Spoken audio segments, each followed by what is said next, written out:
This is episode 35 and a half of Stay on Topic, your favorite podcast. That was terrible. Let's fucking do that again. This is episode 35 and a half of Stay on Topic, the cheapest podcast on the webs. To my left is Bob Ricotta, who can be reached at Bob Ricotta or on Facebook. And to your left is James Post, who can be reached at PostJam9. And Facebook. I guess. We're going to try to blow through the news real quickly. And you are? Oh, I'm Chris Gill. I can be reached at Giltastrophe with a PH, not an F. Some people have made that mistake. And also the Facebook. No Instagrammers, huh?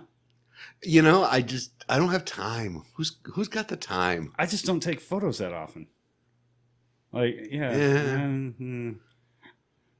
So anyway, just looking at the news, just a little gamesmanship coming from the Koreas. Yeah. I hesitate to describe it as gamesmanship coming from the Trump administration, though. No, I think there's genuine confusion on that side. Totally. See, I think that him canceling the summit plays right into how he perceives a deal is made. Yeah. He's trying to get the upper hand by saying we can cancel this anytime and making North Korea come begging for this summit. I totally think that was thought out. Okay, and I know we're trying to not go too much on a tangent here, but yeah, the story of the week for me was when the New York Times wrote an article saying that a senior White House official had said that even if they did hold the North Korea talks, that they wouldn't be able to do them June 12th any longer because there was too much preparation involved. And Trump came back on Twitter and said that they had fabricated that source and that they could hold the talks whenever they wanted to. Yeah. This is classic. In response to which, every reporter who was in the White House briefing room when that statement was made in a background briefing, then released their audio recording of a senior White House official who happened to be the senior assistant to the president for Asian Affairs, who was introduced to them by name. Everybody came back and played their recording of that briefing because, you know, if you give someone a background briefing and you have that deal with them that this information is on background, and then you try and come back and say you made it up, on background is gone. You know, everybody outed this guy. If it wasn't so terrifying, this White House would be utterly hysterical for its ineptitude and just constantly getting caught in lies. And the thing that I keep circling back to, and the thing that bothers me is that any one of his missteps, any one of his lies would have sunk any other presidency. Yeah, I know. And yet the American people has somehow baked this into their approval or disapproval of him. I mean, he can get caught lying and the base will find a reason why he wasn't really lying. Yeah. I or don't, incriminating himself on Twitter. What will it take for his base to abandon him and just say, this guy's an idiot? There is nothing that will make that happen. Apparently not. I think anybody who does want him to get his comeuppance is just waiting for the Russia investigation. Yeah. I think that's kind of what they're banking on. And I felt for a long time that there won't be enough to prove collusion. The only thing that they're going to prove is obstruction. They're going to bring down everyone around him, but not him. Yeah, that kind of seems to be the. There seems to be some breadcrumbs that it seems like there's a case for obstruction. Yeah, with him, and that's, I think, what, you know, the people who want him brought down. That's what they're counting on at this point, is the institutions of the U.S. still functioning well enough for that to happen. Well, so far, that relies almost entirely on Democrats taking back the House. But do you think there's any circumstance in which a Republican House votes to impeach? Only if the people demand it. Only if their constituents speak up. But this is where we get into territory I'm not sure about, because does it matter if he's impeached, if he's indicted anyway?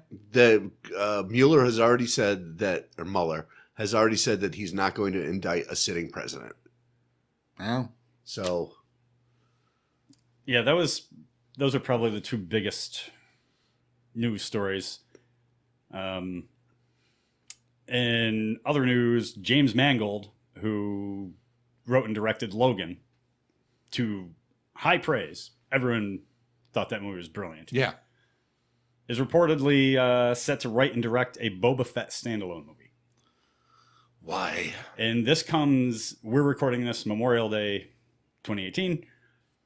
This comes right after Solo's less than awesome debut at the box office. Yeah. Although, to be fair to Solo, he's coming off Infinity War and Deadpool 2. That's a lot to ask people to go to the movies three or four consecutive weekends and then on a Memorial Day weekend. Yeah, but at the same time, this is a Star Wars movie, and it's a Han Solo origin story. Mm-hmm. The most popular character from Star Wars, maybe short of Darth Vader. With a story that no one asked for. True. I mean, that's how I feel about it. Yeah, But I don't need it. You know, in the parlance of movie producer boardrooms, this is a sure hit. It'll make money.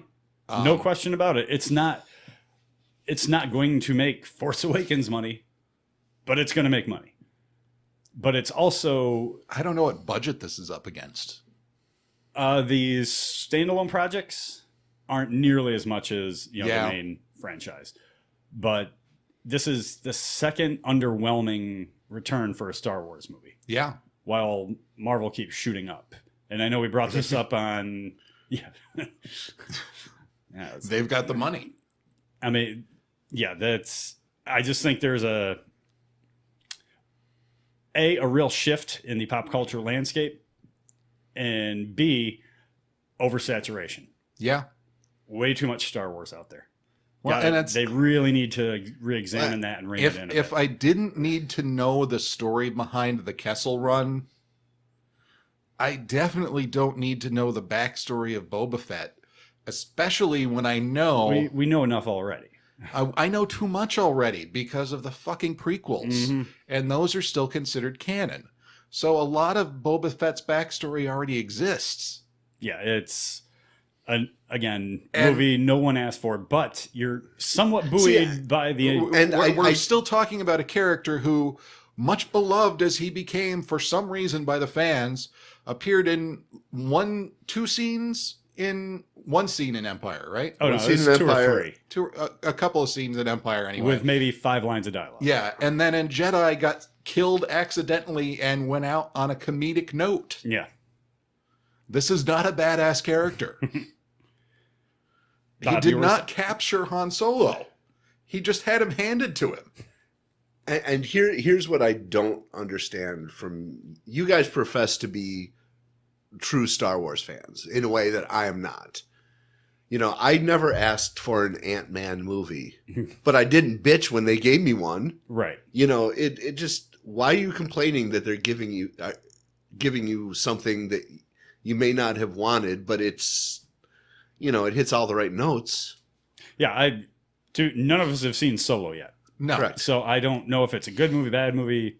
I don't know. Why? Well, why but is it's one of those movies that I feel like it can't possibly live up to what I imagined young Han Solo to be like. I never imagined young Han Solo. Well, I didn't give a mean? shit. The little bit of backstory that we're given for him in A New Hope, my brain fills in the rest. Right, and that's exactly. going to be more interesting than whatever they decide to tell. Yeah. Also, speaking of Deadpool 2, everyone up on that? Nope. No. Oh, okay. I saw it opening weekend. The best X-Men movie, hands down. The most fun. The thematically, they nailed all the right notes. and one of the most hilarious little twists in any superhero movie I've ever seen. Just hit every note perfectly. Let's see. Any other news or notes for you guys? Nothing I can think of. No. Then we will tear right into our top 10 movies of the 1990s. This is our third top 10 list that we've done on Stay on Topic. Yeah. This we put it out there to the Facebook, and the Facebook responded in kind, including Benjamin T. Johnson, who he only listed like 6. He listed 6 and then he got bored, I think. Yeah, I think so. He listed 13th Warrior, Fargo, which is a dope movie, Rushmore, which is, I hate that shit, and My Blue Heaven. Yeah. Okay. Now we are skipping past a couple because we're going to hit those later when we do ours. Yeah. So everybody's on the same page. Eric Hoffman suggested Fight Club, Forrest Gump, Tombstone, which I just think is way overblown. Thank you. Yeah. I never enjoyed Tombstone. I did not. I'm not saying I didn't enjoy it. It was a good. It would never have made my list, but it was a good watch. But I remember when that hit the theaters. Oh, people were. Oh my god! Yeah. It's like it was okay. It wasn't that good. Well, it came out in the midst of, it was before Unforgiven, right? Yeah. Oh yeah. Yeah, so there really hadn't been Westerns in theaters for a while. So I think it was a response to that. Eric also had Clerks. I thought Clerks was 80s. No. Was just 91, 92. Okay. even a little later. Oh, really? Yeah, it was like 94. Oh, wow. And let's see, Silence of the Lambs. He wasn't the only one of Silence of the Lambs. Stella Dupree had Silence of the Lambs. She had T2. I had T2 on my short list. T2 is a damn good movie. It didn't it create the summer blockbuster? No, I think a little movie called Jaws did that. Yeah, but T2, it was like a tentpole movie. It was huge. It totally pushed VFX forward to a place where we got to another movie that's on our list. Aladdin, she had on our list, and The Fugitive. I liked It was Fugitive. okay. Yeah. I don't know, top 10. Yeah, but for a definitive top 10, we go to us, the sources. Bob, why don't you start us off? Give us just a little bullet point or points about the criteria for your top 10. Okay. My 10 favorite movies from the 1990s. I went through Wikipedia, went from 1990 to 1999, and made a short list of about 30 or so, and then I was like, all right, what has to go on the list? And then I ended up with 9 have to go, and then so there was only really room for one. You had one bubble spot. Yeah, exactly. But I will freely admit that there are better movies than these. These just hit something in my soul, my dry, withered husk of a soul. Whatever's left of it. Exactly. So, I didn't go on technical merit. I didn't go on box office. I didn't go on Rotten Tomatoes score. I just what are the 10 essential? It's almost a bunker list more than best movies kind of list. Right. What would you like to lead off with? I will lead off with number, and I don't think these are ranked. There's clusters, and so in the 10 slot is As Good as It Gets. A little, I guess you'd call it rom-com. Yeah, of sorts. 1997, directed by James Brooks, and it starred Jack Nicholson, Helen Hunt, and Greg Kinnear. What was that aside for? The movie makes me actively angry. Just for the ending. Just for The ending was a little too happy for what the rest of the movie. It wasn't happy. It was. Can we just say right now, if you haven't seen these movies, fuck off. They're going to be spoilers. Yeah. Oh yeah. You can't spoil a 20-year-old movie. Go. There's a bit at the end of that movie where we basically ask a character who suffers from obsessive compulsive disorder to stop acting weird if he wants to rejoin the human race. And he just chooses to because that's how mental illness works. Yeah, okay, I get that. And I actually liked the movie up to that point, and I was just shouting at the screen afterwards. Anything else you want to say about as good as? I mean, besides a fantastic cast. Yeah, terrific. Yeah, and I guess I just liked how these were three broken people. Yeah. Who kind of fit together, and that's just kind of a nice feeling, Yeah. What happened to Helen Hunt? Overall? You mean career-wise? Yeah. There was a time when she was In everything. She was the go-to. Yeah. Yeah. In casting, she could fit any role. I liked Twister because of her, and Twister is not a good movie. No. No, it is not. What T2 did for VFX, Twister set it back another 20 years. James, what is the first one on your list that you would like to? And also, before you start, just a couple bullet points about how you put your list together and what criteria you used. I'm not sure my bullet points are really going to be much different than Bob's. These are my favorites. They're not in any particular order, and I'm not claiming that any of them are particularly the best films of their time or in any way representative of the highest points of the art form, except to the extent that some of these actually did win awards claiming that. So, but not in the case of the first one on my list, which is The Wedding Singer from 1998, starring Adam Sandler and Drew Barrymore. And as we talked off air, who talks like that? That's goofy. Yeah, this is probably one of those Sandler gems. Yeah. Before he just started cranking out shit movies after shit movies. Well, it's just such a good-hearted movie. And you put him in a character that's not really much different than the character he plays in other movies. No. But you put him seen through the eyes of Drew Barrymore, who is at her most wide-eyed and innocent in this movie. And he becomes lovable. I liked every character in that movie. Oh, yeah. No, and the side characters really make it. Yeah. Well, like a lot of Sandler's early ones, those side characters always just knocked it out of the park. Yeah. Just well written, well inserted into the movie. So my complaint with The Wedding Singer, This is where you say the soundtrack, isn't it? No. I mean, they could have gone deeper cuts on the soundtrack. But my complaint is, it seemed like it's a period movie set in the 80s. Yeah. And it seems like they took every opportunity to say, look, this is an 80s thing. Mm-hmm. Yeah, it was kind of an in-joke. Yeah. Sure, but I guess it could have been more subtle. I don't think they were going for subtle. No. I know. Then it was almost a pastiche of the 80s movies. Yeah. Yeah. Hugely enjoyable. Yeah. Let's see. The criteria for mine was just rewatchability. There's something about every movie on What this is it list. with you? Are you just too cheap to buy more DVDs or Blu-rays? Is that why everything has to be endlessly rewatchable? No, because when I find a movie that hits a nerve that I want to see again and again, I will buy that. If I don't see that in a movie, I'm not buying it. I'm not going to rewatch it. I think that movie's on the list. Because there are movies I love that I've never watched more than maybe twice. Yeah. Some of them just once. The best movies I've ever seen, I've only seen once or twice. But it's those movies you always go back to.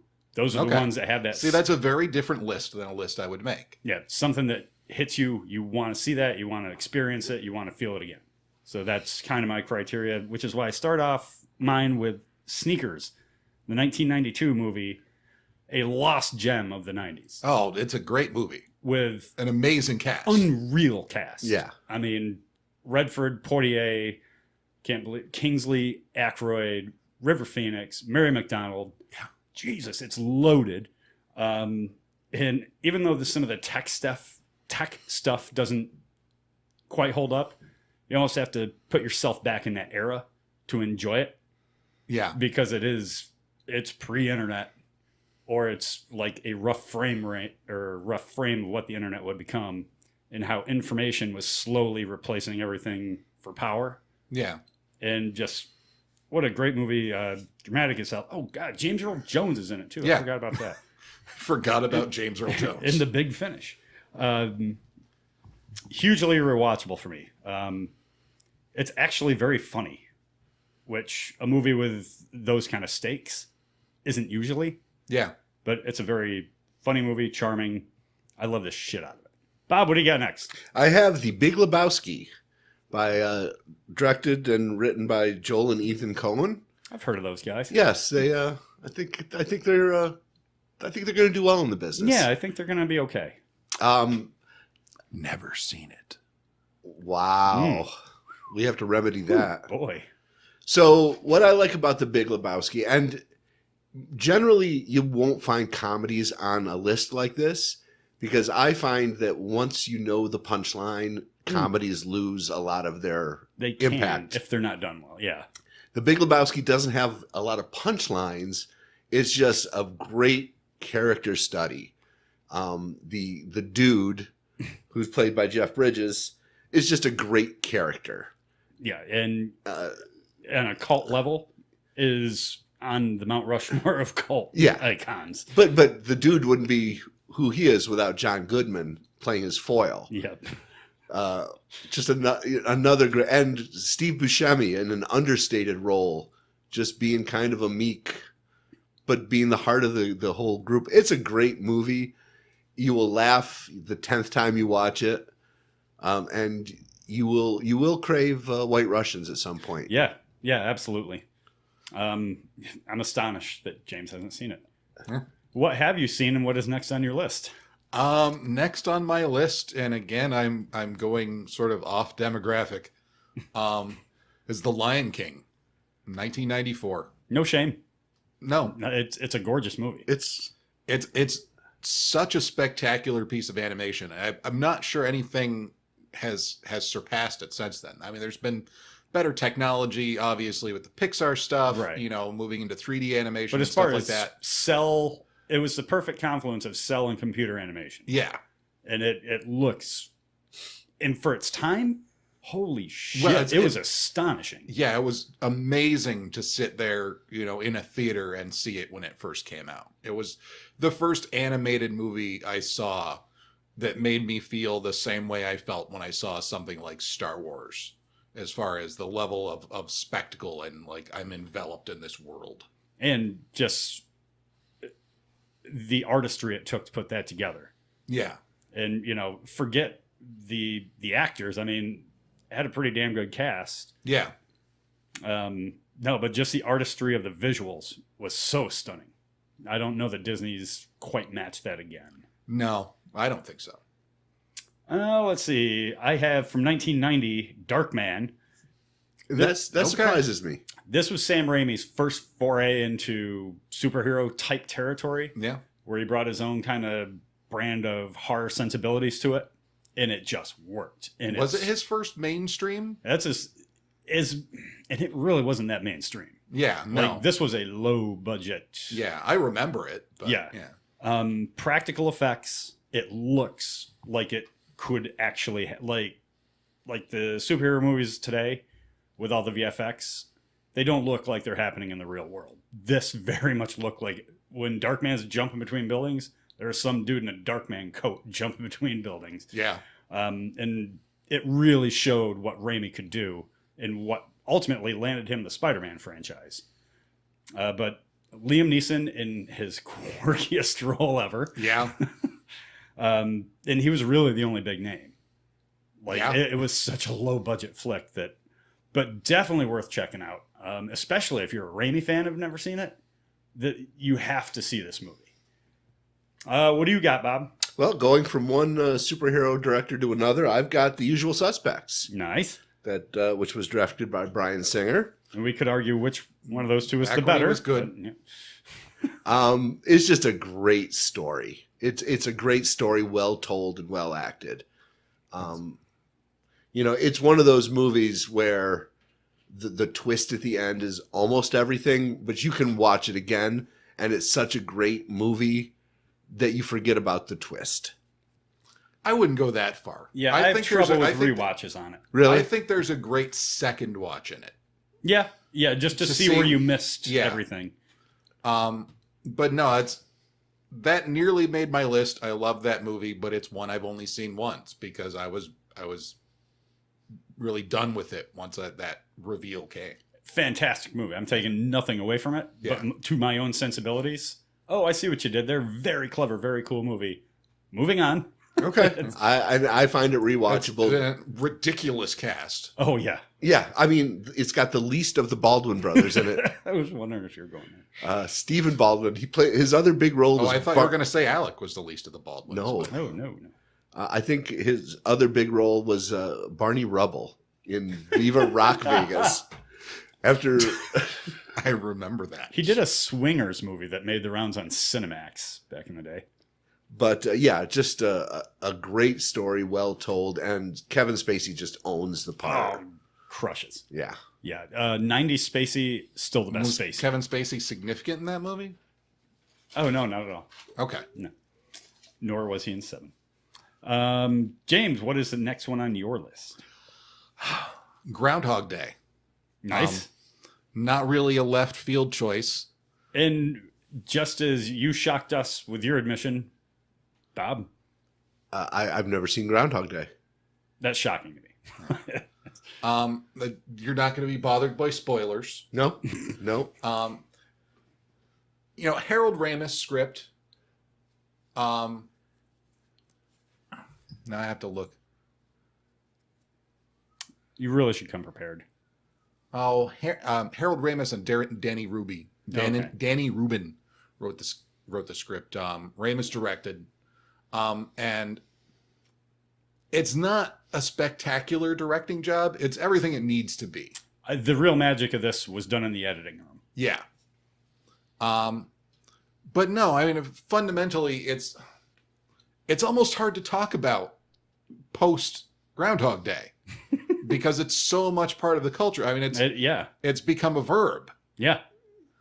I heard a story about Harold Ramis knowing from his previous working with Bill Murray, knows that Bill Murray goes into a project really enthusiastic and kind of loses enthusiasm as the project moves forward. Yeah. So they shot the movie backwards, basically. Oh, wow. They shot the Smart. ending scenes back, first, and then worked his way. And who else but Ramis would really... Yeah. Would know his actor well enough to... Yeah. Wow, that's so smart. That explains a lot, actually. Yeah. I mean, that really... Because when you watch the beginning of the movie, how just unimpressed his character is with every fucking thing... Yeah. Makes total sense. Thanks, Bob, for a big tip on a movie you've never seen. Let's see. Who's up? I'm up. You're up. Okay. I'm up. Scoff if you will, but Dogma from 1999.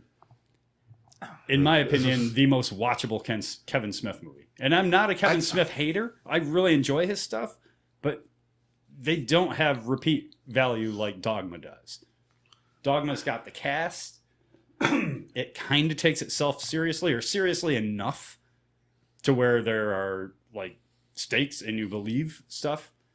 And the reveal at the end of who God is, Alanis Morissette, that was perfect for the era it was made. I loved the hell out of that movie when it first came out. And I'll still watch it. The anti-Catholic, anti-religion edginess has kind of lost its charm for me. Yeah, it was heavy-handed with that stuff. Yeah, but I still enjoyed the shit out of it for what it was. I love Affleck and Damon's performances. Oh yeah, I think it's some of the better work they've done actually. Yeah, he got Alan Rickman as the Metatron. Yeah, Rickman knew exactly what Smith was going for and just nailed it. Yep. Yeah, I think it's his most watchable movie. And I loved Red State, but it was another movie that I'm like, wow, that was really good. I like what you did there. I've seen it, never need to see it again. But Dogma I can go back to, still get a chuckle out of the Loki and Bartleby back and forth. Yeah. And Jason Lee is the demon. That was great too. Jason Lee, underrated. Very. I think he turned out to be an asshole in some way that I don't quite remember, but... Yeah, I don't know about that. Scientologist? I say he is fun and engaging in everything he does, yeah. Especially in this. Like, he was given a hell of a good role, and he just ate it up. Bob, what's next on your list? Next on my list is a movie that, once again, is endlessly quotable. Silence of the Lambs by Jonathan Demme, 1991. Starred Jodie Foster and Anthony Hopkins, and just Hannibal Lecter was just a creepy motherfucker. And Hopkins does such a great job with imbuing him with intellect and madness, and you really believe that Hannibal Lecter is a real person who did these things. And the chemistry between he and Jodie Foster was, repulsive and sexy, and In the hands of a lesser That actor. may just be you. it may be. Yeah, in the hands of a lesser actor, no way that movie. No, they would the temptation to take someone like Lecter and just go over the top with it. Mm-hmm. But Hopkins knew where the edge was. I'll take it right to the edge of the top, but I'm going to dial it back before I become a caricature. Right. Yeah, it was brilliantly done. And what's still weird about that movie is, it's the middle or towards the end of a longer narrative based on the source material. That's where Silence of the Lambs introduced so many people to Hannibal Lecter, but that went back 2 or 3 books before they ever got to Silence of the Lambs. Yeah. Which is nifty. Yeah, what a well-executed movie. James, what do you got? Predictable. Shawshank Redemption, 1994, written and directed by Frank Darabont from a novella by Stephen King. And just elevated the source material so much, because I like Stephen King, but the original novella was really nothing to draw your attention that much. And it really became this epic story that takes place over 20 years. And it's about friendship and about, someone. It's fundamentally, it's a fish out of water story. Yeah. This guy does not belong in prison. How does he survive? He survives by continuing to be exactly the guy he was when he was put in. And that's the redemption. It's, people say the movie is overrated, and it's certainly overexposed. I still love it. I can't call it overrated. I'm just constantly surprised that people can go back to it as often as they do to rewatch it. It's another one. Great, fantastic movie. And from the guy who would later go on to develop The Walking Dead for television. Yeah. But yeah, I've never understood why people are like, oh, that's the best movie of all time. That's my favorite. And I'm like, it was very good, but chill out. Well, and it's, as much as I love it, it still bugs me that it ends up ranked, and the user ratings on IMDb, it's up above Casablanca. Yeah. And, It's a fantastic film. I take nothing away from it. And that was really back before Morgan Freeman was Morgan Freeman. Yeah. He was kind of a... Before he then came back and stopped being Morgan Freeman in the last week. Yeah. Yeah. Man, that's going to be really tough to talk about going forward with anything. Oh, yeah. In so many areas. Anyway. Yeah, it's... Great movie. Have you seen that, Bob? Oh, yeah. Okay. Yes, I have. Just making sure. There are a couple on here. My next I pick... haven't seen Silence of the Lambs, by the way, so. You're joking. It's scary. Oh, you're not joking? I'm not joking. I can never tell. That's why I don't play poker with you. My next movie is Leap of Faith from 1992. It's, in my opinion, the best Steve Martin movie. It's not Leaf of Faith, then. No, is there a Leaf of Faith? Well, that's what your text said. So then I was trying to figure out what the hell that was. No, it's a Leap of Faith. Okay. It's about a traveling tent revival preacher and how his whole life he's just been a scam artist, and how he brings that into his shows and basically treats religion like entertainment, gets paid, swindles people out of their money, and hits the next town until he gets swindled by the quote-unquote genuine article at the end of the movie. And that's it. His career's over. He's confronted with an actual miracle. It's like, I'm fucked. That's it. Yeah. Yeah, it is. This is one I've definitely never seen. So I have it on disc. I'll let you see it. It is a. that always works out well. Yeah, you still haven't seen Under the Rainbow, have you? No, it just sits there, and every once in a while I'll remember it's there, but it's so infrequently that we'll actually sit down and watch a movie. Okay. Well, check it out. Bob, have you seen it? I have. I caught it a long time ago on HBO, and I guess it didn't make. I remember. But it has Meatloaf in it. What's the movie where he's under in the witness protection program? My Blue Heaven. My Blue Heaven. I remember that more than I remember Leap of Faith. Yeah, Leap of Faith is another little lost gem in the 90s. It is so worth your time to go see it. What have you seen, and what do you want to put next, Bob? Well, this is almost the granddaddy of the 90s movies. It's one that you and I overlapped on our list, and I'm talking about Jurassic Park. That movie made me feel like I was a little kid again. Yeah. That movie, I haven't felt that way since I saw the first Star Wars, honestly. Yeah, I went to the theater probably half dozen times to see that movie. Yeah. When it came out, mostly because my sister worked at the local theater and I could get in for free.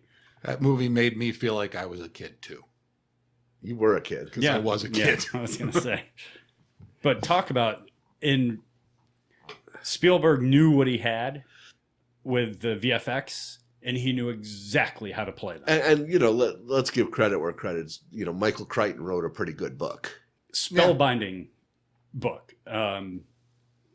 But no, it's the combination of the limited use of computer graphics and a lot of practical effects. Right. Yes. That sells that movie, and the ability to intertwine them and not have it be jarring in any way. Yep. And just how we move the camera. The big reveal of the brachiosaur at the beginning, that's perfect filmmaking. Yeah. That is knowing how to move a camera in space when you have nothing there. Yeah. And yeah, Spielberg just crushed it on that. Would have made my list, except looking back now, the fact that the dinosaurs don't have feathers just ruins it for me. And I guess that's the weirdest part about Jurassic Park is it is not a heavy hitting, like in terms of star factors, not a lot of stars in the movie. No. He just put great actors in there. Like Sam Neill, Laura Dern. I was going to say, I love me some Laura Dern. I know she's not A-list, but God. She's great in everything she does. Yeah. And she's a knockout. Yeah. She's great in everything she does. Yeah. Well, she was a knockout then. She was a knockout 15 years later or 12 years later. West Wing? She was on the West Wing. With the long hair? The U.S. Poet Laureate. She was probably the best part of The Last Jedi. Like she was... Still haven't seen. God, what do you do with your time? Play video games. Podcast. Sleep. Work. What's up on your list, James? Next up on my list is also predictable. Pulp Fiction. Yeah. It had to be on somebody's list. Yeah. It changed movies. Yeah, no doubt about it. I would argue that maybe Reservoir Dogs did, but Pulp Fiction got the attention. Yeah, I mean, this was a phenomenon when it came out. And to me, I did not like Reservoir Dogs. The brutality in it kind of turned me off, which is weird because I don't think it's any less brutal in Pulp Fiction, but the tone made it so much more palatable for me. Well, Pulp Fiction had a much bigger budget. Yeah. So I feel like, ideas that were explored in Reservoir Dogs were executed much better in Pulp Fiction. Yeah. And to an extent, there's also more of a softening for a broader audience. Mm-hmm. But I don't think that was to Tarantino's detriment. I think that actually helped him in the long run. Yeah. Yeah, I don't know if somebody was, because it had a larger budget, you get more influence from the studios. Was there somebody at the studios like, dial it back just a skosh? But if there was... Maybe not quite as much anal rape. A little anal rape. Just a little bit. But it's funny if it's Ving Rhames. What a game changer, though, man. After you were done watching that, trying to replay it in your head, like, what did I just watch? That just unlike anything you'd ever seen. Oh yeah, and just think about who was John Travolta to you in 1993, the year before this came out. Vinnie Barbarino. Yeah. To me, it was the guy from Grease. Okay. Yep. Or maybe Saturday Night Fever. Yeah. He hadn't had a career in years. No. And all of a sudden he was a movie star. I don't know whether to thank or hate Tarantino for bringing him back. Yeah. Although it led arguably, indirectly to Battlefield Earth. And give him enough money to buy a cottage on Cuca Lake. And, Sam Jackson. Forget about it. Exploded after that. A little guy named Quentin Tarantino who appeared in the film too. Yeah, but he was in Reservoir Dogs. Yeah. But no, and it's to me that's when you look at the 90s, that's just an obvious one. Yeah, for sure. That and Reservoir Dogs were both like in the top 15 of my list. Well, and I love the trick it plays where it does the nonlinear storytelling, but it does it in a way that isn't really complicated. Right. So it makes the audience feel smart without them having to be smart. Like that's just smart filmmaking, smart writing. In the very end. Yeah. It's perfect. For that kind of movie, what a perfect ending. Yeah. So, yeah, agreed. That terrific. Gonna lighten things up with my pick now. Okay. It's Austin Powers International Man of Mystery, a 1997 release. It was an independent movie with a budget of like 30 mil. Yeah. Like this project, it was just a little pet project for Mike Myers, and Demi Moore got behind it and gave it a little push, and then it took off. And once people saw it and saw what it was all about, it was off to the races. And I feel like the sequels did nothing but damage it.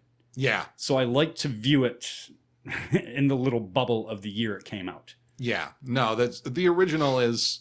It's hysterical. Oh, it's hysterical, and I honestly think the irreverent view of the James Bond archetype, I think, came back and influenced the actual James Bond movies. Yeah. Yeah, it was, and just, I know the gags have gotten old with the Dr. Evil stuff, but like the Swedish-made penis enlarger gag, still fucking hilarious every time you watch that movie. Well, and it's a shame that they just retreaded the same gags for the following movies, but that's when I go back and rewatch it, I always put those on my head, and kind of like you do with Airplane, you just remember it like the first time you saw it, and way funnier. Bob, what do you got? For the next on my list is, in my view, a genre-defining movie, and that's Unforgiven. I agree. That is on my list as well. Written, directed by Clint Eastwood, also starring Clint Eastwood.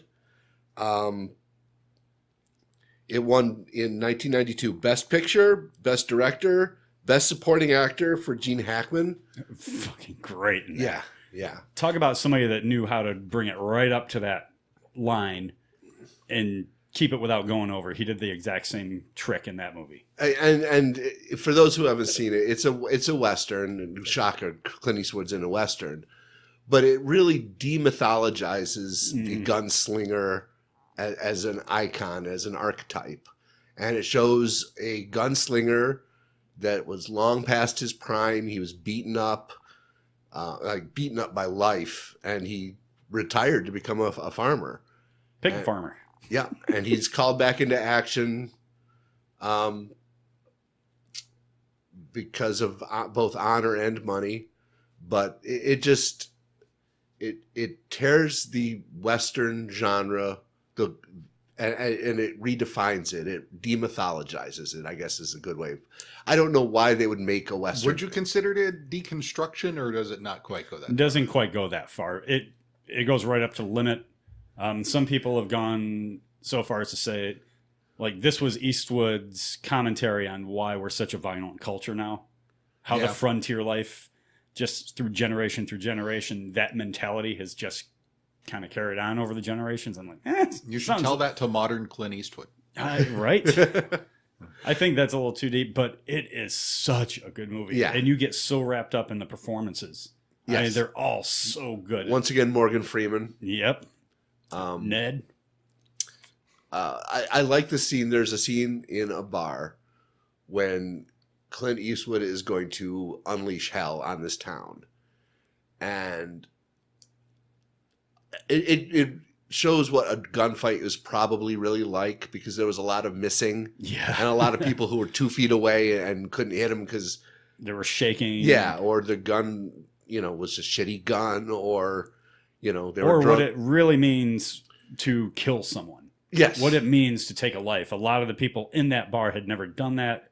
The kid that he brings along has the guy point blank range on the shit, or he can't take him out. There's consequences to, to the deaths, to the lives that they're taking. Yep. They feel those lives.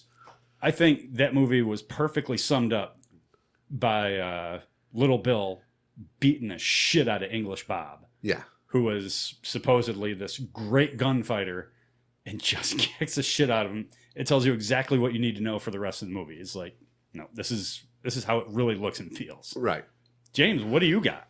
So next up, I've got one that maybe is not at all obvious. Dark City. Yeah, I saw it once on, I think, VHS. 1998, directed by Alex Proyas. Written by Alex Proyas and a man by the name of David Goyer. Oh, yeah, that guy that ruined Superman. Starring Rufus Sewell, Kiefer Sutherland, Jennifer Connelly, William Hurt. Amazing performance by Kiefer Sutherland, by the way. Kiefer's good in everything he does. But he has, I don't know if you remember in that movie, he plays a character that has a very specific speech pattern. And it's so unique, and it could be distracting, and he makes it so central to the character.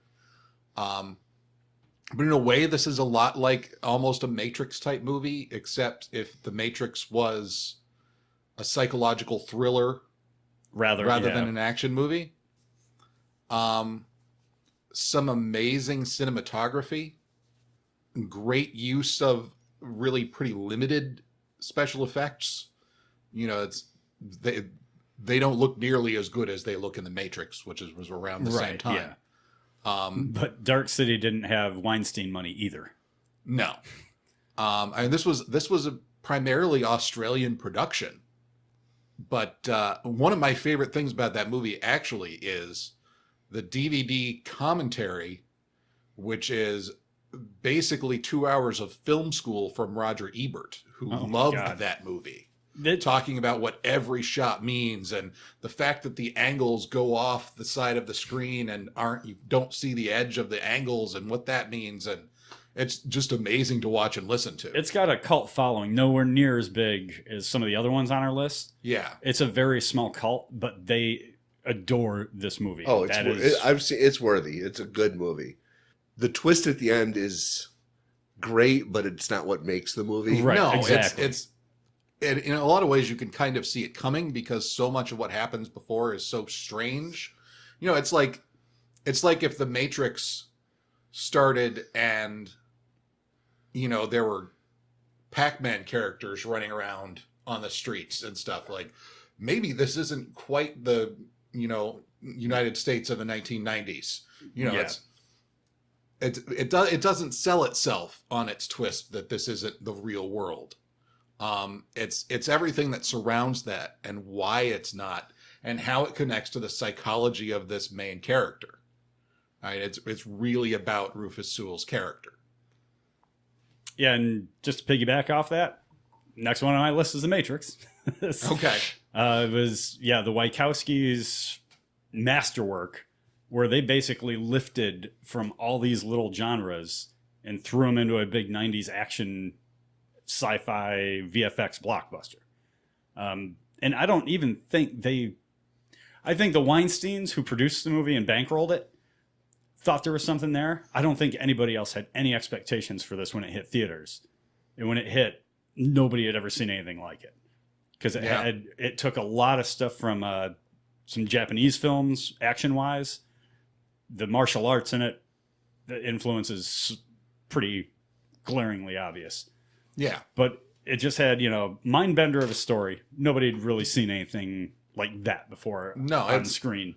And when I saw it, I mean, I was the perfect age. It was 98, 99. So I was just out of high school. And went and saw that movie. And as somebody who grew up a gamer and a computer guy, never really good at the sports ball, certainly not a fighter. And the idea that you could upload these skills and stuff like that, and particularly the scene at the end where he can see the code. Mm-hmm. And when I walked out of the theater, I felt like my life had been changed. Obviously, it wasn't because it didn't make my list. Well, but it was an experience for me when I saw it. It changed the lives of a lot of filmmakers after it. Oh yeah, this revolutionized the American action film. Amazingly influential.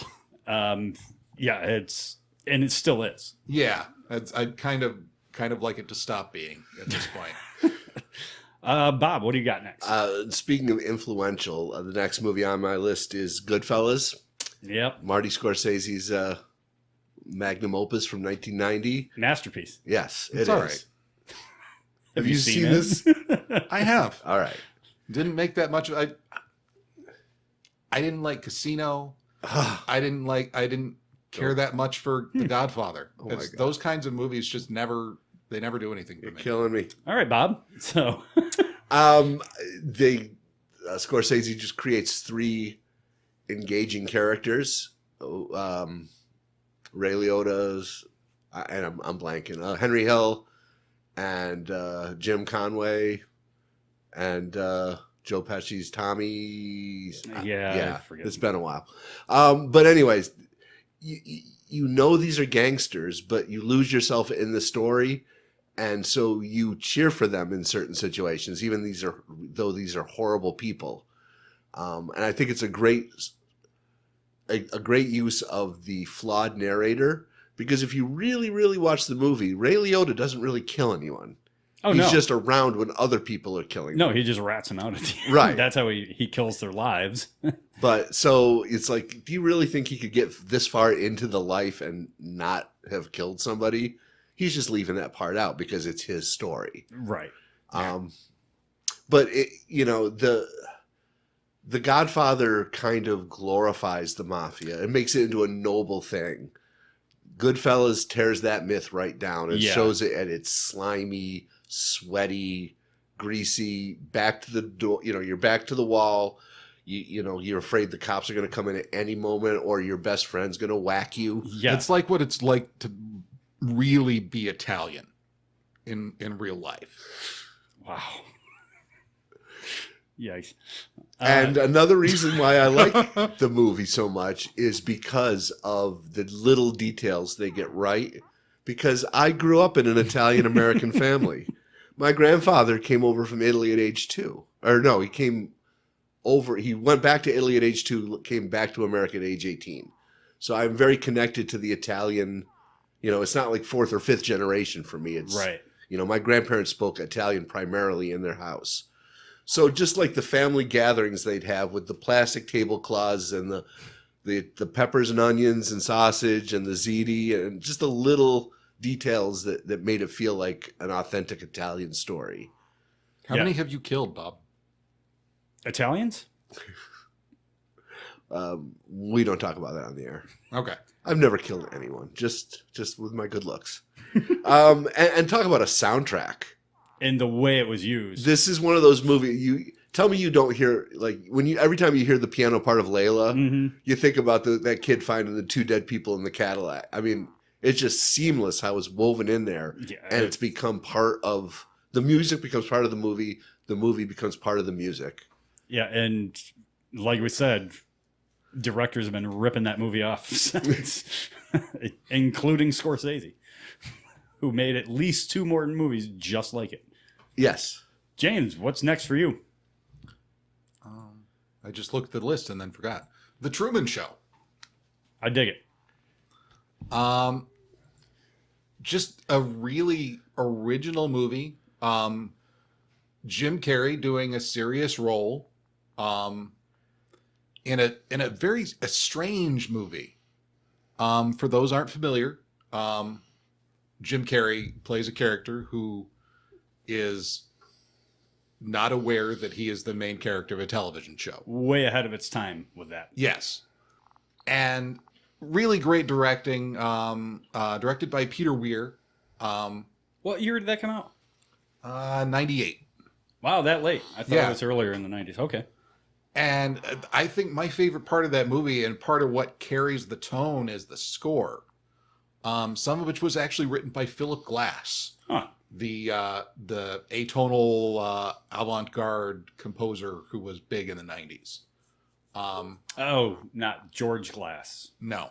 Jan Brady's imaginary boyfriend. No. Which another good 90s movie, the Brady Bunch movies. Go on. But no, I really love this movie and the way that it sort of lives in Truman's head. Mm-hmm. You only have one real character in a way. And that way it mirrors the story within the story. I found Ed Harris's character to be very off-putting. His attitude, yeah, exactly. His attitude towards the whole thing was so cold, and yet, I mean, it's clear he believes, that he's doing something good. Mm-hmm. Yeah, and that speech at the end is powerful. Yeah, I really like that from the villain of the movie. Let's see what I got next. I got Toy Story 2. This was 99. This is a follow-up to Pixar's Breakthrough. And just like Star Wars, the movie right after was better than the first. This one really got the group of toys out of Andy's house and into the big wide world. And you saw those the toy collecting subcultures and everything. That was really interesting. And just letting the toys loose in a fucking toy store was brilliant. Probably something they would have liked to have done in the first, but couldn't fit it in. But yeah, the story maybe couldn't have pulled off technically. I don't know, that the first Toy Story technically is sound. I mean, it is solid. You can see over the timeline where they've just kind of made little improvements, and as the processing powers become better. But it's deceptive. The technology has gotten much, much better, and they're working to make it look like the original. But what they're able to do, in 3, there's clearly a difference in the capacity of how many moving things they can have on screen. Well, in at the time. 3, they could do like stuffed toys with all the individual hairs and furs. It was tough to do that, back in 99. Yeah. But, introduce new characters, and Kelsey Grammer's character as the old prospector. Yeah. Was terrific. This is probably my favorite Pixar movie. Apologies, Incredibles, but I just love that you can hit the ground running with these characters and go on this really massive adventure with them. Yeah. Bob, what you got? I have at number 3, Out of Sight, 1998, directed by Steven Soderbergh. Stars George Clooney, Jennifer Lopez, Ving Rhames, and Don Cheadle. Based on an Elmore Leonard book by the same name. Talk about sexy. I haven't seen. Me either. George Clooney. I mean, Jennifer Lopez is just Jennifer Lopez, and she looks good, and she does some limited acting. But George Clooney's like, baby, I got this, and just oozes sex appeal and charm, easy charisma. Everything that George Clooney is known for is on display in this movie. And because it's an Elmore Leonard movie, it's a pretty good heist movie. Yeah. On top of this really sexy sexual tension between Jennifer Lopez and George Clooney. So basically sexy sex. Yes, sex. Clooney plays a bank robber who has escaped from jail, and Jennifer Lopez plays a marshal or something who is trying to track him down. And so against that scene, against that backdrop, they start a flirtation. And it's the chemistry. Well, Clooney. It's all about Clooney. Do I sound gay for Clooney? Because I totally would. You know what? I don't judge you for that. Okay. No. All right. James, what do you got? So I have Heat from 1995, directed by Terrific. Michael Mann. Is it sexy? A little bit. Also a little The bit. action is. Yeah. I mean, that was one of the first movies where you saw like a first person camera right in the middle of the action. That's what really stood out about it. Well, the bank robbery scene obviously is what a lot of people remember. The big heist with, it's so gritty and it feels real as far as, this isn't a movie shootout, No. It's people getting hurt and you can and a lot of it because of the actors and the way it's directed, you can feel the panic of everybody making the heist. Well, they put you right there in the middle of it with the Yeah. cinematography and the use of the mics and the sound design. And Michael Mann crushed it with this one. I Yes. don't think he's come close to it before or since. And it's the big news with this movie was that they were going to put De Niro and Pacino on screen together. And they did in basically one scene. There's a scene when oh God, I forget which is which. But one of them is Pacino's the cop, De Niro's the bad guy. Pacino is the cop. De Niro is the leader longtime of the bad guys. ringleader of this group of bank robbers. And they're in a diner and they're having a conversation and they both know who each other is, but Pacino doesn't have enough to do anything right now or isn't in a position to do so. And that's almost cordial. Yeah. There's a respect between the two. Exactly. There's respect in that scene. And yet at the end they say, if I have to, I'm taking you down. Yep. And they both say that. And that scene is great. But there's so many other great things going on in this movie. Well, that and just they get into the personal lives of all the main characters. Like Val Kilmer's character, his turbulent relationship with his girlfriend wife, Pacino's character, he has a suicidal daughter. Which was played by, was that young Natalie Portman? It was. Okay. I was just about to look that up. Yeah, and De Niro trying to just start in a relationship with somebody, and just those little things add up in the end. Yeah. Like, you feel the weight on their shoulders so much more in the big finale. Ashley Judd is actually really important to that movie. Yeah. Yeah, that's a great pick. I mean, that's endlessly rewatchable. Yeah. Because the action is so goddamn good. And there's so many layers to it. And it's 3 hours long. And so it's on Netflix right now. It feels like you watched it twice when you just watched it once. Yeah. So that is not a hard movie to track down. Just fire up Netflix, give it a watch. You will not regret it. My last pick. This is the last pick of the whole thing? No, because you and I had doubles. Yeah, that's right. Yep. Yeah, because I was going to say I've still got 2 on my list. Okay. Yeah, so this will be my last pick. It is The Prophecy, 1995 indie movie, starring Christopher Walken as the angel Gabriel. I love the shit out of this movie. This movie is the best goddamn movie of the 90s. That's why I saved it for last. It is such a hidden gem. And it has some of the best performances out of great actors. Oh my God, Viggo Mortensen. Yes, is Satan. It's fantastic. God is love. I don't love you. I can't do it. But. No. No one here can do any of those performances. Oh my God. God is love. I don't love you.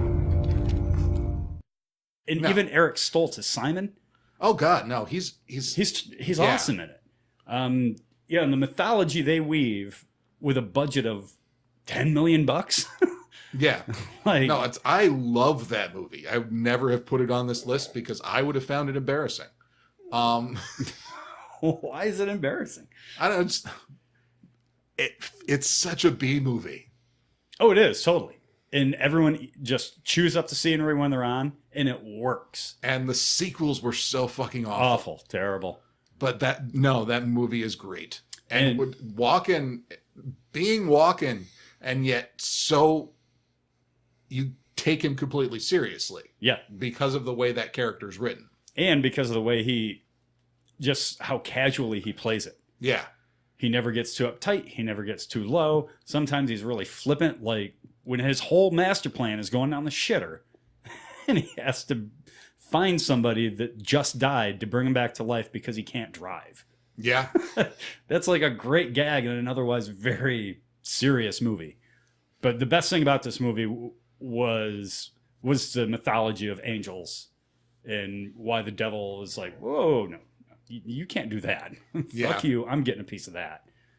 And the whole, I guess the MacGuffin of the movie, the little girl with the trapped soul of a violent army general inside of her. Yeah. That was creepy as shit. So, yep, that's my last pick. Bob, what do you got? Well, I got two left, and they're what I would consider small movies. They don't portray huge stories. They're just slices of life, and I just find them endearing. And number two is Dazed and Confused by Richard Linklater, 1993.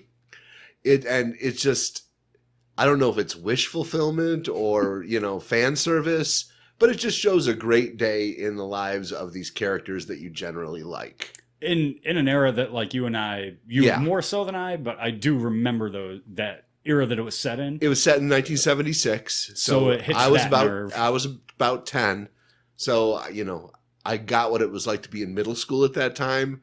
One of the characters in the story is just graduating from middle school, and he gets to go to his first high school party, and he gets to hang out with the bad kids, and nothing bad happens to anybody, and everybody has a good night, and a couple people meet girls, and it's just a good, fun movie that at the end of the movie you just feel good about yourself. Yeah, if you're having a bad day, that is a great movie to watch. And I was just the wrong age. I was the wrong age when it came out, and I was the wrong age to have any fondness for that era that it's portraying. So it just definitely. I get that. I get that. So what you got, James? I have got. This is my weird one. Is it Japanese?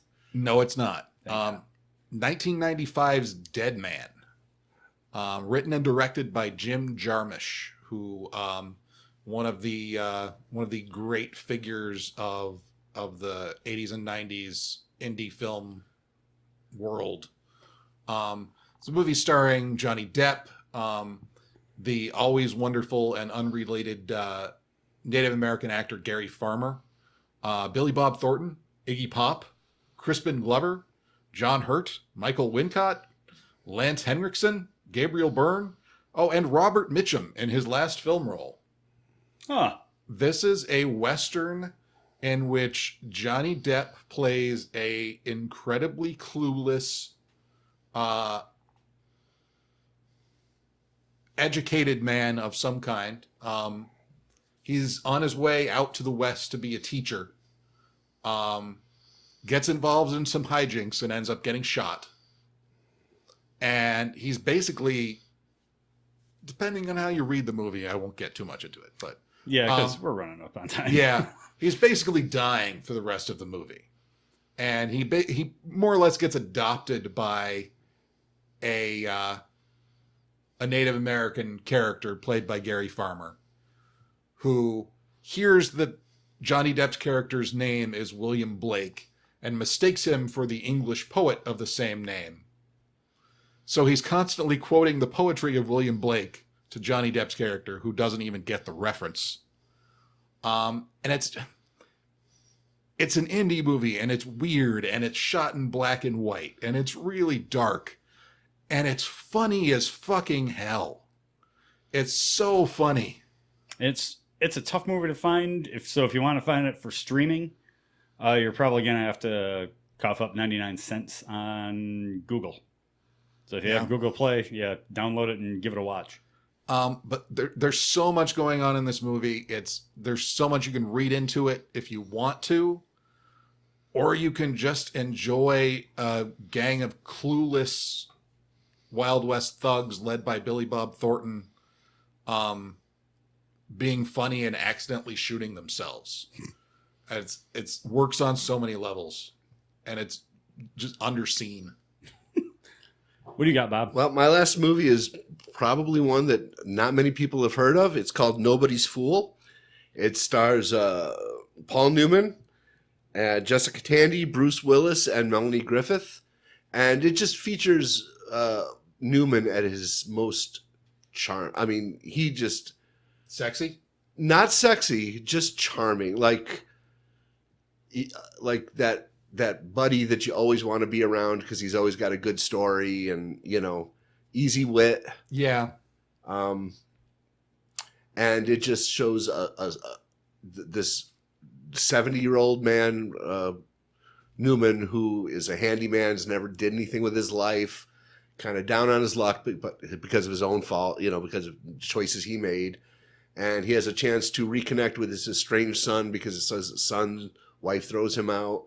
So against a backdrop of a small town in upstate New York with believable characters, Right. but, idiosyncratic characters, this father and the son build this relationship. Meanwhile, Newman has this thing for his boss's wife, who's 30 years his junior. And there's a flirtation going on. Neither of them both of them know there's nothing that's going to happen, but it's still this flirtation between Fun the game two. to play. Yeah, exactly. And Newman just carries this movie, and it's just a wonderful movie, and it's well worth 2 hours of your time.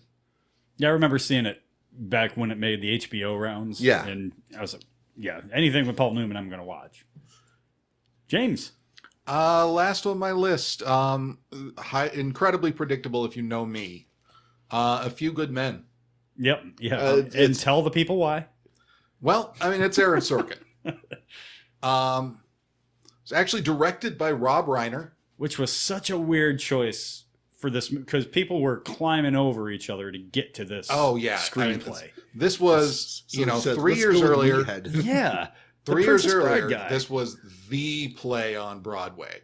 This young, up-and-coming guy, Aaron Sorkin, was the talk of the town.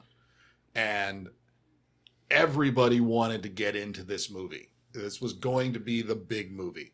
And it turned out to be a pretty big movie. Oh, yeah, for sure. One of the most quotable. Well, and it's weird to talk about it now because so much of it has become cliche, but it's cliche because it was done so well that everybody referenced it. Yeah, and it introduced You Can't Handle the Truth was a dramatic scene when it was first on. Now you've heard it 400 times. Right. But it's because it was good that you've heard it 400 times. It introduced me to the term galactically stupid, Yeah. which I haven't let go of since seeing this movie. And I love me a courtroom drama. And this is, I think, one of the best.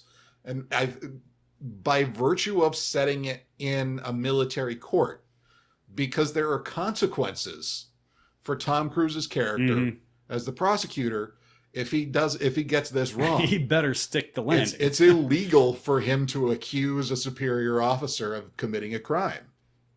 Yeah, it's just a wonderful adaptation and surprising cast. Yeah. Kevin Pollak, Yes. head scratcher. Demi Moore, not that she was given much to do in the movie. No, and but that's a whole other podcast as far as Sorkin and women. But yeah. but I don't think she did a good job with what she had Yeah. to work with. Yeah. But curious casting. Tom Cruise is the... I mean, I get how else are you going to get people in the theater. Put Tom Cruise and I and Jack think that's- Nicholson in yeah. a movie together. If I you're going to get put that. a play on screen and it's going to be a courtroom drama, you're going to have Tom Cruise, Yeah, especially but- in 1992. Man, some of the supporting cast really weird choices. Yeah, So- but I don't think any of them don't work. No. But it's a movie that if you're going to sit down and watch, you just want to be glued into every word. Yeah. Yeah, Just like everything else Sorkin does. yeah, and it's all about that writing. No question about it. Any honorable mentions that didn't quite make it? I have a few. I know we're bumping up against our time limit. So, Oh, no, we blew that. Oh yeah. Ed Wood. Oh, shit. There's a reaction for you. Chris just remembered Ed Wood existed. Oh, Great movie. God damn it. It's so perfect. Yes. It's Tim Burton's best movie by a long Oh, shot. there isn't even a second place. It's better than Edward Scissorhands? Fuck bet. it. Fuck Edward Scissorhands. All right. Election. Matthew Broderick and Reese Witherspoon. No? Okay. The Last Supper, which is an indie movie about a group of liberal friends who invite conservatives over to their house and then kill them. I can't imagine why you would like that movie. I don't know. American Beauty, a movie about a man entering his midlife crisis, having a crush on The creep factor throughohout that movie is just... It's supposed to be. Yeah, I know, but that's enough. 12 Monkeys? Anybody? It was okay. I thought that was a great story. It worked. It doesn't work as well for me in retrospect as it did at the time. Okay. Yeah. And the last one's Defending Your Life. Oh, yeah. Yeah, that was a really unique movie. Yes, it was. Yeah. For those who haven't seen it, Albert Brooks dies and ends up in a afterlife type situation where he has to justify his life and whether he deserves to go on to the afterlife. Okay, this is just honorable mention. Yes. Sorry. All right, we got to go, guys. I will blog about it. I'll write about it on Facebook, and you can read more about it. I'll put links on Facebook, and you can check out the IMDb page. All right, guys. Anything else? Serial death match.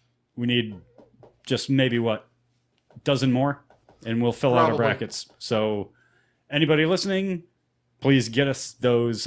We listed our Twitter handles. Get us your suggestions. That's at Giltastrophe. Do us a favor. Trying to get us out of here quickly. Sorry. We're trying to fill out a bracket. So if you go through the previous postings and you see something already mentioned, maybe don't mention it again. Yeah. So at Giltastrophe. That's it. Scold our listeners. At Bob Ricotta. At PostJM9. James, play us out.